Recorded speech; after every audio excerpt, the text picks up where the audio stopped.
వివాహం అనేది కేవలం ఇద్దరు వ్యక్తులు కలిసి జీవించేందుకు కుదుర్చుకునే సామాజిక ఒప్పందం మాత్రమే కాదు. స్త్రీ పురుషుడి మధ్య పవిత్రమైన బంధాన్ని, అనుబంధాన్ని స్థాపించే ఔన్నత్యమైన సంస్కారం. పెళ్లి సమయంలో వధువు మెడలో వరుడు కట్టే తాళిబొట్టు సనాతన ధర్మంలో ప్రత్యేక స్థానం కలిగి ఉంది.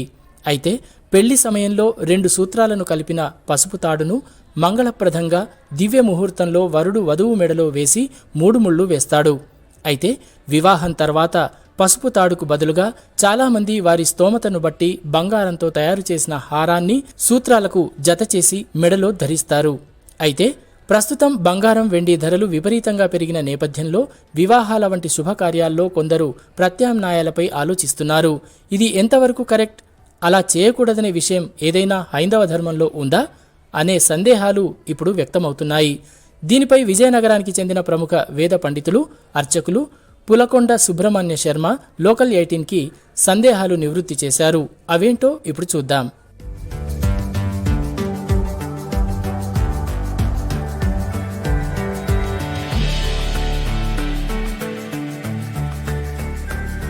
ఇప్పుడు ఉన్నది పెళ్లిళ్ల సీజన్. మన హైందవ ధర్మంలో శుక్ర మౌఢ్యాది మూడాలు ముగియడంతో శుభకార్యాలకు అనుకూలమైన కాలం. అది ఇప్పుడు ప్రారంభమైనట్లుగా ప్రముఖ వేద పండితులు పులకొండ సుబ్రహ్మణ్య శర్మ తెలిపారు. కాలానుగుణంగా మన జీవన విధానంలో మార్పులు వచ్చినప్పటికీ శాస్త్రాల్లో పేర్కొన్న ధర్మ సూక్ష్మాలు, ధర్మ సూత్రాలు తెలుసుకొని వాటిని పాటించడం ప్రతి హిందువు కర్తవ్యమని ఆయన సూచించారు. ముఖ్యంగా వివాహం సమయంలో శాస్త్రోక్తంగా తాలిబొట్టు బంగారంతోనే తయారు చేయించుకోవాలని గ్రంథాలు సూచిస్తున్నాయని పేర్కొన్నారు.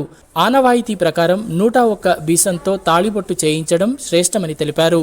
ఆర్థిక పరిస్థితుల కారణంగా 101 బిసం సాధ్యం కాకపోతే కనీసం దాని సగమైనా చేయించాలని, అది కూడా సాధ్యం కాకపోతే పావు భాగమైన బంగారంతో తయారు చేయించుకోవాలని సూచించారు. బంగారానికి, వెండికి ధరలు విపరీతంగా ఉన్నప్పటికీ మనం చేసేటువంటి శుభకార్యాల్లో ముఖ్యమైనటువంటిది వివాహం. ఆ వైవాహిక జీవితం స్త్రీ పురుషులకి బంధాన్ని, అనుబంధాన్ని పెనవేస్తుంటుంది. ఆ వివాహ సమయంలో పురుషుడు స్త్రీకి తాళిబొట్టు కట్టడం అనేటువంటిది సనాతనంగా వస్తున్నటువంటి ఆచారం. ఇప్పుడు బంగారానికి రేటు పెరిగింది కదా అని చెప్పేసి మనం ఇంకేమైనా ప్రత్యామ్నాయాలు ఆలోచించే పని లేదు. కాకపోతే ఇంకొక అవసరాన్ని వెనకబెట్టి వివాహ సమయంలో తాళిబొట్టు బంగారంతో మాత్రమే చేయించుకోవాలి. విధిగా శాస్త్రంలో చెప్పింది 101 వేషం బంగారంతో తాళిబొట్టు చేయించడం ఆనవాయితీ. అవకాశం లేని వాళ్ళు 101 వేషం లేకపోతే అర్థంవా తదర్థంవా అంటే అందులో సంగోరు గాని, ఇంకా అవకాశం లేకపోతే అందులో సంగోరు సువర్ణ అంటే పావలా వంతైనా అంటే పరకొత్తైనా సరే బంగారంతో శతమానాలు చేయించి ఉంచాలి తప్ప మరి వేరే ప్రత్యామ్నాయాలు చేయడానికి వీలు పడదు.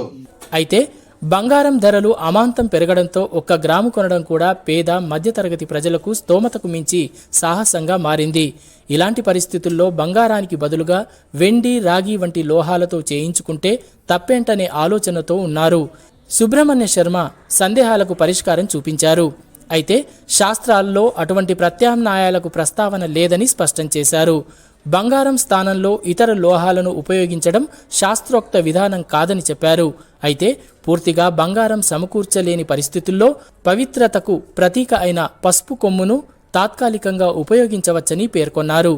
పసుపు పవిత్రత, మంగళ ప్రదత్వానికి చిహ్నమని, అందువల్ల అత్యవసర పరిస్థితుల్లో అది శాస్త్ర సమ్మతమైన మార్గమని వివరించారు. వివాహం వంటి శుభకార్యాల్లో ఆర్భాటాల కంటే ఆచారాలకు, ఆధ్యాత్మిక విలువలకు ప్రాధాన్యం ఇవ్వాలని వేద పండితులు సూచిస్తున్నారు. పవిత్రమైనటువంటి శుభప్రదమైనటువంటిది పసుపు కొమ్ము. పసుపు కొమ్ము మంగళసూత్రానికి బదులుగా పసుపు కొమ్ము కట్టుకొని ఉంచొచ్చు తప్ప దానికి లోహాల్లో మాత్రం ప్రత్యామ్నాయం అటువంటిది చెప్పలేదు. శాస్త్రాల్లో ఎక్కడ కూడా మనకి వివరించబడలేదు. శాస్త్రం చెప్పిన మార్గాన్ని అనుసరించడం ద్వారా దాంపత్య జీవితం సుఖశాంతులతో నిండిపోతుందని ఆశాభావం వ్యక్తం చేశారు. ఇది హైందవ ధర్మమే కాదు, సంప్రదాయ విధానమని సెలవిచ్చారు.